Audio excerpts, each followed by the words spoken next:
Alright guys, today, exciting video. Today we are tasting Belgian Dark Chocolates.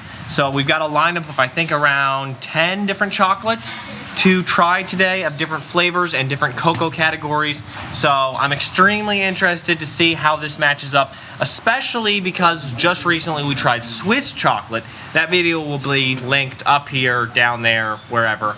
But let's see how these chocolates are.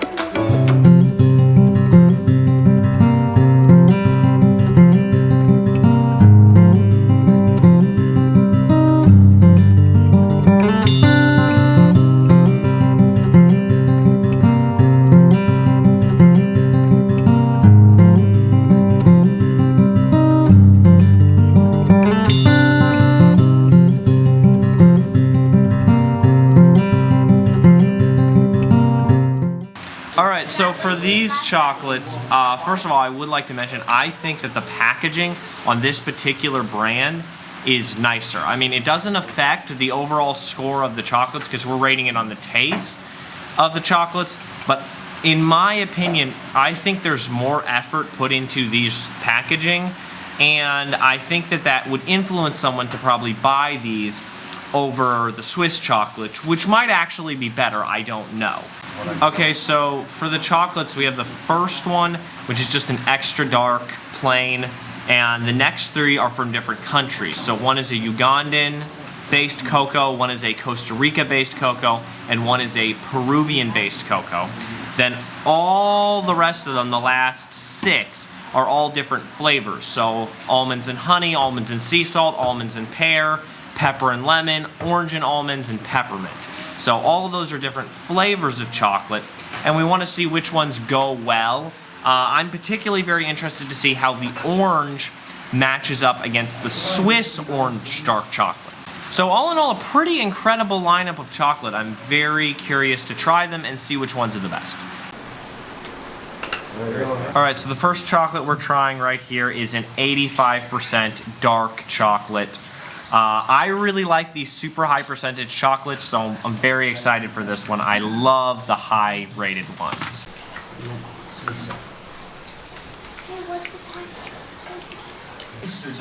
Pretty darn good. Incredibly good melt for an 85.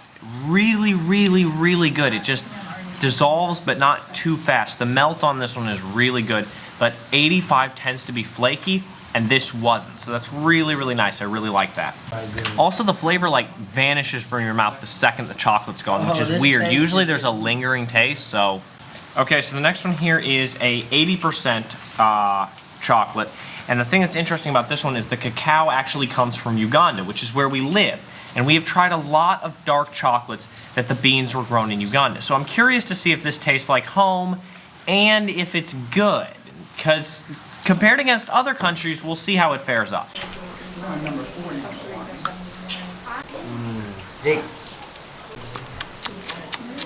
Whoa.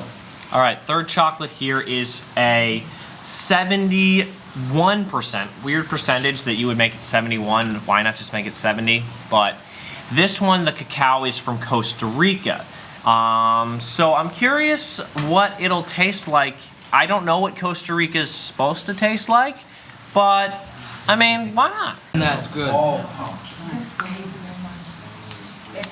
I really like the Costa Rican chocolate. I wasn't sure what I was getting into there, but I can immediately taste the difference between the Ugandan and the Costa Rican. The Ugandan is a heavier, like tropical jungle taste almost. It's weird, but it's like a very dark, leafy fruit taste. And the Costa Rican is a much lighter. It feels like a more vibrant chocolate, like it's hard to describe exactly what the difference is, but it feels much lighter. That might be because it's 9% less cacao, so that has something to do with it, but I really enjoyed it, probably more than the Ugandan one. Alright, so next one here, the fourth is a 64% dark chocolate from Peru. So this is Peruvian cacao, and I mean, again, I'm not exactly sure what to expect here, but yeah, let's give it a go.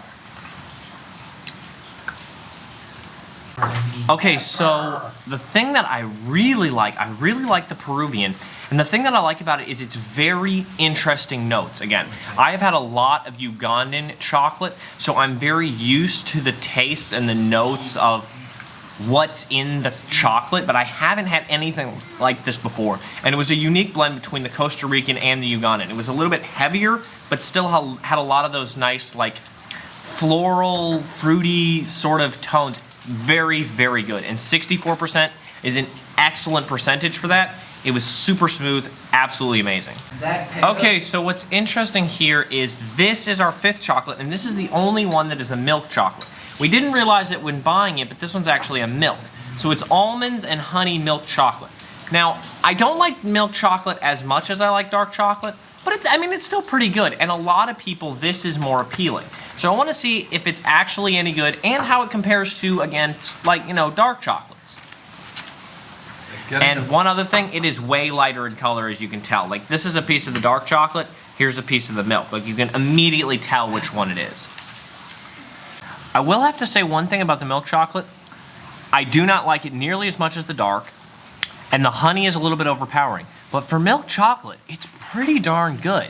It melts slower than your average milk chocolate, which is nice. I want it to have a medium speed.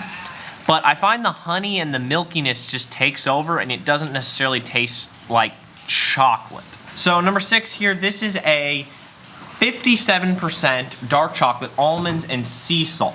So all of the next chocolates, the next 5 of them, are all 57%, but they all have different flavors. So this one is just a plain almonds and sea salt. And I really, really like dark chocolate with sea salt. I think it's an excellent combination. And I want to see how good the Belgian chocolate is when it comes to that combination, because it can be really, really good. Here we go. It just doesn't work. A lingering flavor. For starters, that was a really good piece of chocolate. I think the sea salt was a little too much. It was a little heavy on the salt. I think the Swiss salt one, the Swiss chocolate, had the salt in a better ratio. This was a little bit too much salt at the end. It was really punchy at the end there with the salt, which is not my favorite, but still a very good combination, and the melt was excellent. The sea salt was a little scratchy, but the chocolate was really good. 7th chocolate here is the almonds and pear flavor. So I've never had pear with chocolate, and I hope it's good. You can actually see the individual little pieces of almond and pear right there in the chocolate, which is cool. The pear came through. It wasn't as strong as I wish it was, but there's definitely notes of pear in there. And it's actually surprisingly really good with the chocolate. I think it makes a good combination. I wish it was a little bit stronger so it came through a little bit more powerful, but it's a good combination, which is surprising. Okay, so we've got a very interesting chocolate here for number 8, and this is a pepper and lemon dark chocolate. This could be really good or really bad. I don't know about pepper and chocolate. Last time we had a chili chocolate, and it really wasn't all that great. It just tends to really take away from the chocolate instead of adding to it. And I'm hoping the lemon comes through. I really don't know about this one. Not sure.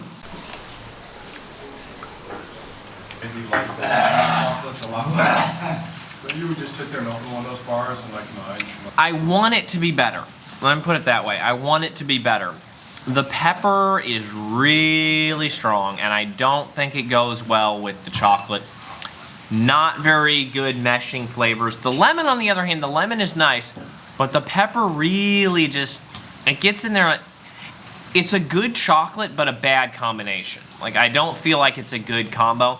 So now, based on experience, I would say chili, pepper, hot sauce, Tabasco, any of those sort of things with chocolate, just they don't mix well. The pepper or the chili tends to take the lead, and it's just no. All right, so here number 9 is an orange. So the last time, orange was the highest rated dark chocolate from all of the Swiss chocolates. And let's see if Belgium can keep up that record. Orange is obviously a flavor that goes really well with dark chocolate, so I'm expecting this one to be really good. We have more of this, right? Compare. Yeah, the peppermint tastes a little bit. Are we still gonna do the blind taste? Okay, so the orange, it was good, but it wasn't even close. The Swiss orange had just something about it that was just amazing, and this one was missing something. It was good, and the melt was good. The chocolate was good. It didn't have that same harmony that the Swiss orange chocolate had. Last chocolate of today is right here. This is a peppermint dark chocolate. So I think this one will be great. I really like peppermint and chocolate. And if this is anything like the Swiss one, it will be incredible. And hopefully it'll be better. I don't know. Totally different than when you suck it. This after